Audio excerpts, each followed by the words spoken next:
আজকে আমি যেটা দেখলাম যে বিডিআর এর যারা অফিসারদের ভিকটিম ফ্যামিলিরা আছে তারা একটি প্রেস কনফারেন্স করেছে। প্রেস কনফারেন্সে আমি সবার কথাবার্তা শুনেছি।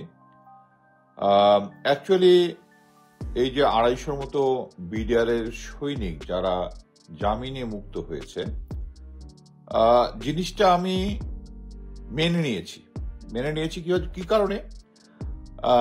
কারণ তাদের 10 বছরের মতো সাজা হয়েছে, 10 বছর শেষ হয়ে গেছে, অতএব সেকেন্ড আরেকটা বিস্ফোরক চার্জের মামলায় তারা অন্তরীণ ছিল। হ্যাঁ, তারা এখন জামিনে মুক্ত হতে পারে। বাট এটা নিয়ে যে মিডিয়ার যে মাতামাতিটা দেখছি, এটা অ্যাকচুয়ালি খুব আমাদের কাছে যারা আমরা ভিকটিম, সেনাবাহিনী হচ্ছে ভিকটিম এবং সেনাবাহিনীর ফ্যামিলিরা হচ্ছে ভিকটিম, যে মাতামাতি হচ্ছে এটা রীতিমতো পীড়াদায়ক। এবং আমাদের থেকে পীড়াটা বেশি হচ্ছে যারা ওখানে ভিকটিম ফ্যামিলি। আমি আমার ওয়ালে অনেকগুলো ভিডিও শেয়ার করেছি তাদের ইন্টারভিউতে। সেই ভিডিওগুলো যদি আপনি দেখেন এবং এইগুলো দেখে এবং আমাদের অফিসারদের বাচ্চাদের কথাবার্তা, তার ভাবিদের কথাবার্তা শুনে actually I burst into tears. মানে আমার তখন এত কান্না পেল যে আমরা এরকম একটা সিচুয়েশনে আমাদের মিডিয়া যখন বিডিআর এর এই কার্নেসটা হয় 2009 সালে 24-25, তখন আমরা দেখেছি মুন্নি সাহা সহ অন্যান্য যারা আছে তারা সেনাবাহিনীকেই অপ্রেসার হিসাবে, যে তারাই নির্যাতক হিসাবে দেখানোর চেষ্টা করেছে। পরবর্তীতে যখন এটা হলো, এখন আবার এত বছর পরে এখন একটা জিনিস মনে রাখতে হবে যে আপনারা যদি আমার ওয়ালে যে ভিডিওগুলো আছে, যারা যদি দেখেন যে বিডিআর ভিকটিম ফ্যামিলিগুলো, এর মধ্যে 4 জন অফিসার মারা যাওয়ার পরে তাদের বাচ্চা প্রসব হয়েছে। তারা এই বাচ্চাগুলো তাদের বাবার চেহারাই দেখে নাই। ঠিক আছে?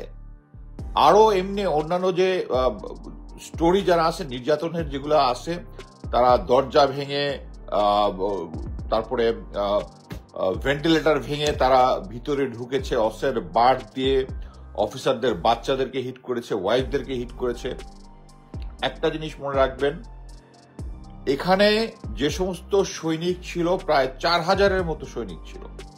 সো এই বিদ্রোহটা আমরা বলতেছি যে এটা উস্কানি দিয়েছে ভারত এবং আওয়ামী লীগ সরকার। এটা আমাদের কাছে সবার কাছে ক্লিয়ার। কারণ কি, আমরা দেখেছি এই যে বিডিআর এর সদস্যরা সাহারা খাতুনের সাথে, শেখ সেলিমের সাথে, তাপসের সাথে তারা মিটিং করেছে নাম্বার অফ টাইমস। এগুলা বিভিন্ন গণমাধ্যমে এসেছে।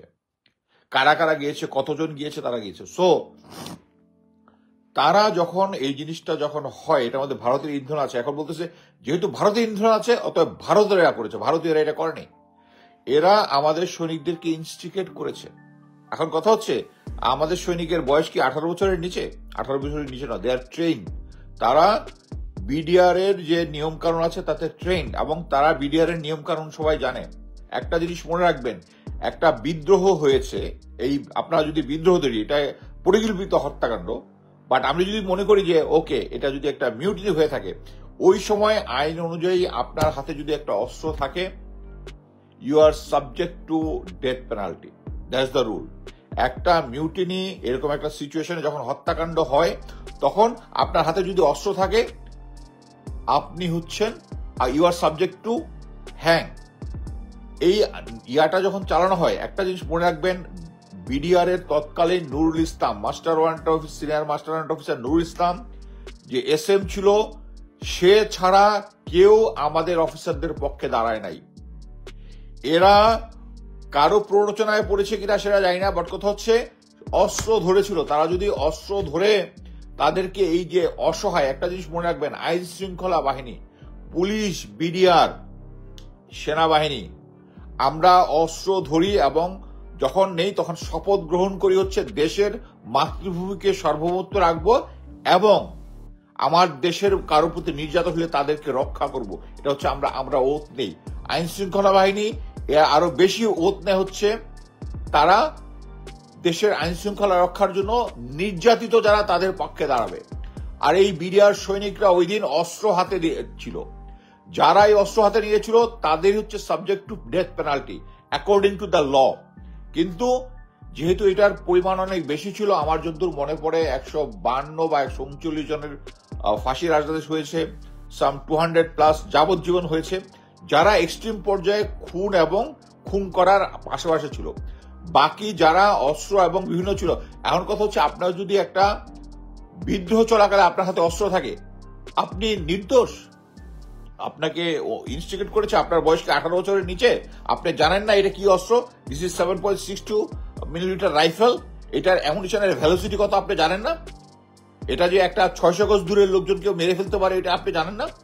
সেই অস্ত্রটা নিয়ে আপনি গিয়েছেন, অফিসারদের বাসায় গিয়েছেন, অফিসারদের বাসায় বাঁট দিয়ে অফিসারদের ফ্যামিলিকে করেছেন, তাদেরকে বন্দি করে রেখেছেন, তাদের উপর নির্যাতন করেছেন। আর এখন আসতেছে কি স্টোরি আসতেছে, যে 16 বছর আগে সে জেলে গিয়েছিল, তার নিজের বাচ্চাকে দেখা নেই একটা।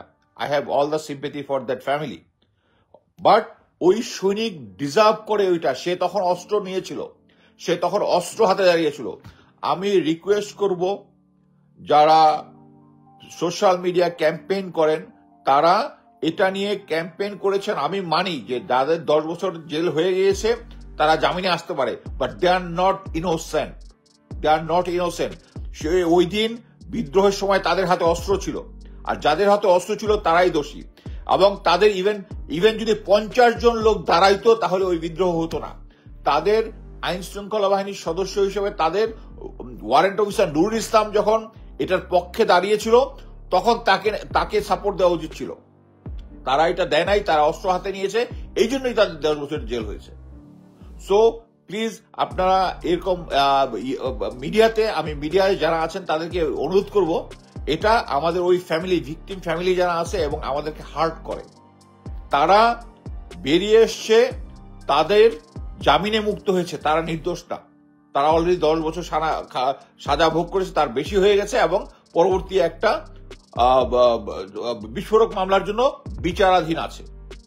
সো নো ওয়ে, আমাদের মিডিয়াকে আমি অনুরোধ করব, আপনারা এই ভিকটিম ফ্যামিলি যারা আছে তাদেরকে কষ্ট দিবেন না এই জিনিসটা প্রচার করে যে এই মিডিয়ার সদস্যরা ইনোসেন্ট ছিল। যারা ইনোসেন্ট ছিল তাদেরকে আগেই ছেড়ে দেওয়া হয়েছে। একটা জিনিস মনে রাখবেন, মানে এটাতে মানে যতজন আপনি বিচারের লিস্ট দেখেন, অলরেডি 271 জনের মতো তখন বিচারের কালীন সময় ছেড়ে দেওয়া হয়েছে। যাদেরকে যাদেরকে ছেড়ে দেওয়া হয়েছে তাদের হাতে অস্ত্র ছিল। আমি ওই যখন আদালত চলতো তখন আমি ওখানে মাঝে মাঝে যেতাম, ওখানে ব্রিফ নিতাম, আপডেট জানতাম। সো ইভেন যারা 271 জনের মতো, আমি সংখ্যাটা ভুল হইতে পারে, যাদেরকে ছেড়ে দিচ্ছে তারাও অস্ত্র হাতে ছিল, কিন্তু তাদেরকে ক্ষমা করে দেওয়া হয়েছে যেহেতু সংখ্যাটা অনেক বেশি। বাট এই যে যারা জেলে গেছে তারা দোষী এবং দোষী সাজাপ্রাপ্ত হয়েছে, তাদেরকে ইনোসেন্ট ভিকটিম সাজানোর কোনো ইয়া নাই। বাংলাদেশের মিডিয়া যারা আছে আপনাদেরকে অনুরোধ করছি, আপনারা ঠিক মতো 25শে ফেব্রুয়ারিতে আপনাদের রোলের জন্য ভিতরে হত্যাযজ্ঞটা হয়েছে। আপনারা যখন পোর্ট্রেট করেছেন সেনাবাহিনীর অফিসাররা দুর্নীতি করতে, এই জন্য পরবর্তীতে এটা ভুল প্রমাণিত হয়েছে। আপনারা বারবার ভুল করতেছেন। আমাদের মিডিয়াকে আমি অনুরোধ করবো, আপনারা দয়া করে এই তাদেরকে ভিকটিম সাজানোর চেষ্টা করবেন না, এবং যারা বিডিআর এর যে ক্ষতিগ্রস্ত যে সমস্ত ফ্যামিলি আছে তাদেরকে আপনারা কষ্ট দেবেন না।